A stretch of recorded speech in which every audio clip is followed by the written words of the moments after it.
O Evangelho de João, capítulo 3. Jesus e Nicodemos. Havia um fariseu chamado Nicodemos, que era líder dos judeus. Uma noite ele foi visitar Jesus e disse: Rabi, nós sabemos que o Senhor é um mestre que Deus enviou, pois ninguém pode fazer esses milagres se Deus não estiver com ele. Jesus respondeu: Eu afirmo ao Senhor que isto é verdade. Ninguém pode ver o reino de Deus se não nascer de novo. Nicodemos perguntou: Como é que um homem velho pode nascer de novo? Será que ele pode voltar para a barriga da sua mãe e nascer outra vez? Jesus disse: Eu afirmo ao Senhor que isto é verdade. Ninguém pode entrar no reino de Deus se não nascer da água e do Espírito. Quem nasce de pais humanos é um ser de natureza humana. Quem nasce do Espírito é um ser de natureza espiritual. Por isso, não fique admirado, porque eu disse que todos vocês precisam nascer de novo. O vento sopra onde quer e ouve-se o barulho que ele faz, mas não se sabe de onde ele vem, nem para onde vai. A mesma coisa acontece com todos os que nascem do Espírito. Como pode ser isso? Perguntou Nicodemos. Jesus respondeu: O Senhor é professor do povo de Israel e não entende isso? Pois eu afirmo ao Senhor que isto é verdade. Nós falamos daquilo que sabemos e contamos o que temos visto. Mas vocês não querem aceitar a nossa mensagem. Se vocês não creem quando falo das coisas deste mundo, como vão crer se eu falar das coisas do céu? Ninguém subiu ao céu a não ser o Filho do Homem que desceu do céu. Assim como Moisés, no deserto, levantou a cobra de bronze numa estaca, assim também o Filho do Homem tem de ser levantado, para que todos os que creram nele tenham a vida eterna. Porque Deus amou o mundo tanto que deu o seu único Filho, para que todo aquele que nele crer não morra, mas tenha a vida eterna. Pois Deus mandou o seu Filho para salvar o mundo e não para julgá-lo. Aquele que crê no Filho não é julgado, mas quem não crer já está julgado, porque não crê no Filho único de Deus. E é assim que o julgamento é feito. Deus mandou a luz ao mundo, mas as pessoas preferiram a escuridão, porque fazem o que é mal. Pois todos os que fazem o mal odeiam a luz e fogem dela, para que ninguém veja as coisas más que eles fazem. Mas os que vivem de acordo com a verdade procuram a luz, a fim de que possa ser visto claramente que as suas ações são feitas de acordo com a vontade de Deus. Jesus e João Batista. Depois disso, Jesus e os seus discípulos foram para a região da Judéia. Ele ficou algum tempo com eles ali e batizava as pessoas. João também estava batizando em Enom, perto de Salim, porque lá havia muita água. João ainda não tinha sido preso. Alguns discípulos de João tiveram uma discussão com um judeu sobre a cerimônia de purificação. Eles foram dizer a João: Mestre, aquele homem que estava com o Senhor no outro lado do rio Jordão estava batizando as pessoas. O Senhor falou sobre ele, lembra? E todos estão indo atrás dele. João respondeu: Ninguém pode ter alguma coisa se ela não for dada por Deus. Vocês são testemunhas de que eu disse: Eu não sou o Messias, mas fui enviado adiante dele. Num casamento, o noivo é aquele a quem a noiva pertence. O amigo do noivo está ali e o escuta e se alegra quando ouve a voz dele. Assim também o que está acontecendo com Jesus me faz ficar completamente alegre. Ele tem de ficar cada vez mais importante e eu menos importante. Aquele que vem do céu. Aquele que vem de cima é o mais importante de todos, e quem vem da terra é da terra e fala das coisas terrenas. Quem vem do céu é o mais importante de todos. Ele fala daquilo que viu e ouviu, mas ninguém aceita a sua mensagem. Quem aceita a sua mensagem dá prova de que o que Deus diz é verdade. Aquele que Deus enviou diz as palavras de Deus, porque Deus dá do seu Espírito sem medida. O Pai ama o Filho e pôs tudo nas mãos dele. Por isso, quem crê no Filho tem a vida eterna. Porém, quem desobedece ao Filho nunca terá a vida eterna, mas sofrerá para sempre o castigo de Deus. O Evangelho de João, capítulo 4. Jesus e a mulher samaritana. Os fariseus ouviram dizer que Jesus estava ganhando mais discípulos e batizava mais pessoas do que João. De fato, não era Jesus quem batizava, e sim os seus discípulos. Quando Jesus ficou sabendo disso, saiu da Judéia e voltou para a Galiléia. No caminho, ele tinha de passar pela região da Samaria. Ele chegou a uma cidade da Samaria chamada Sicar, que ficava perto das terras que Jacó tinha dado ao seu filho José. Ali ficava o poço de Jacó. Era mais ou menos meio-dia, quando Jesus, cansado da viagem, sentou-se perto do poço. Uma mulher samaritana veio tirar água e Jesus lhe disse: "Por favor, me dê um pouco de água." Os discípulos de Jesus tinham ido até a cidade comprar comida.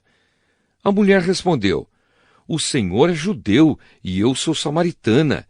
Então como é que o Senhor me pede água?" Ela disse isso porque os judeus não se dão com os samaritanos. Então Jesus disse: "Se você soubesse o que Deus pode dar e quem é que está lhe pedindo água, você pediria, e ele lhe daria a água da vida." Ela respondeu: "O Senhor não tem balde para tirar água, e o poço é fundo. Como é que vai conseguir essa água da vida? Nosso antepassado Jacó nos deu este poço. Ele e os seus filhos e os seus animais beberam água daqui. Será que o Senhor é mais importante do que Jacó?" Então Jesus disse: "Quem beber desta água terá sede de novo, mas a pessoa que beber da água que eu lhe der, nunca mais terá sede, porque a água que eu lhe der se tornará nela uma fonte de água que dará vida eterna." Então a mulher pediu: "Por favor, me dê dessa água, assim eu nunca mais terei sede e não precisarei mais vir aqui buscar água." "Vá chamar o seu marido e volte aqui", ordenou Jesus. "Eu não tenho marido", respondeu a mulher. Então Jesus disse: "Você está certa ao dizer que não tem marido, pois já teve 5, e este que você tem agora não é, de fato, seu marido. Sim, você falou a verdade." A mulher respondeu: "Agora eu sei que o Senhor é um profeta. Os nossos antepassados adoravam a Deus neste monte, mas vocês, judeus, dizem que Jerusalém é o lugar onde devemos adorá-lo." Jesus disse: "Mulher, creia no que eu digo. Chegará o tempo em que ninguém vai adorar a Deus nem neste monte, nem em Jerusalém. Vocês, samaritanos, não sabem o que adoram, mas nós sabemos o que adoramos, porque a salvação vem dos judeus. Mas virá o tempo, e de fato já chegou, em que os verdadeiros adoradores vão adorar o Pai em espírito e em verdade, pois são esses que o Pai quer que o adorem. Deus é espírito, e por isso os que o adoram devem adorá-lo em espírito e em verdade." A mulher respondeu: "Eu sei que o Messias chamado Cristo tem de vir, e quando ele vier, vai explicar tudo para nós." Então Jesus afirmou: "Pois eu, que estou falando com você, sou o Messias." Naquele momento chegaram os seus discípulos e ficaram admirados, pois ele estava conversando com uma mulher. Mas nenhum deles perguntou à mulher o que ela queria. E também não perguntaram a Jesus por que motivo ele estava falando com ela. Em seguida, a mulher deixou ali o seu pote, voltou até a cidade e disse a todas as pessoas: "Venham ver o homem que disse tudo o que eu tenho feito. Será que ele é o Messias?" Muitas pessoas saíram da cidade e foram para o lugar onde Jesus estava. Enquanto isso, os discípulos pediam a Jesus: "Mestre, coma alguma coisa." Jesus respondeu: "Eu tenho para comer uma comida que vocês não conhecem." Então os discípulos começaram a perguntar uns aos outros: "Será que alguém já trouxe comida para ele?" A minha comida, disse Jesus, é fazer a vontade daquele que me enviou e terminar o trabalho que ele me deu para fazer. Vocês costumam dizer, daqui a 4 meses teremos a colheita, mas olhem e vejam bem os campos, o que foi plantado já está maduro e pronto para a colheita. Quem colhe recebe o seu salário, e o resultado do seu trabalho é a vida eterna para as pessoas. E assim, tanto o que semeia como o que colhe se alegrarão juntos. Porque é verdade o que dizem, um semeia e outro colhe. Eu mandei vocês colherem onde não trabalharam. Outros trabalharam ali e vocês aproveitaram o trabalho deles. Muitos samaritanos daquela cidade creram em Jesus, porque a mulher tinha dito, ele me disse tudo o que eu tenho feito. Quando os samaritanos chegaram ao lugar onde Jesus estava, pediram a ele que ficasse com eles, e Jesus ficou ali 2 dias. E muitos outros creram por causa da mensagem dele.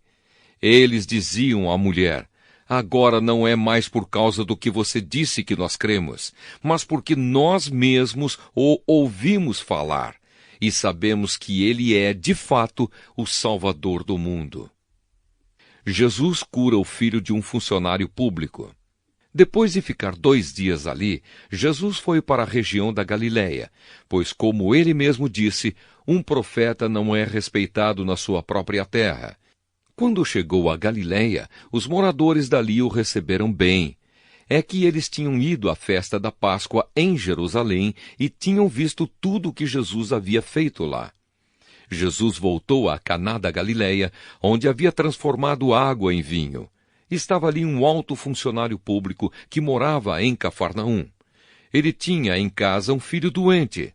Quando ouviu dizer que Jesus tinha vindo da Judéia para a Galiléia, foi pedir a ele que fosse a Cafarnaum e curasse o seu filho, que estava morrendo. Jesus disse ao funcionário, vocês só creem quando veem grandes milagres? Ele respondeu, Senhor, venha depressa, antes que o meu filho morra.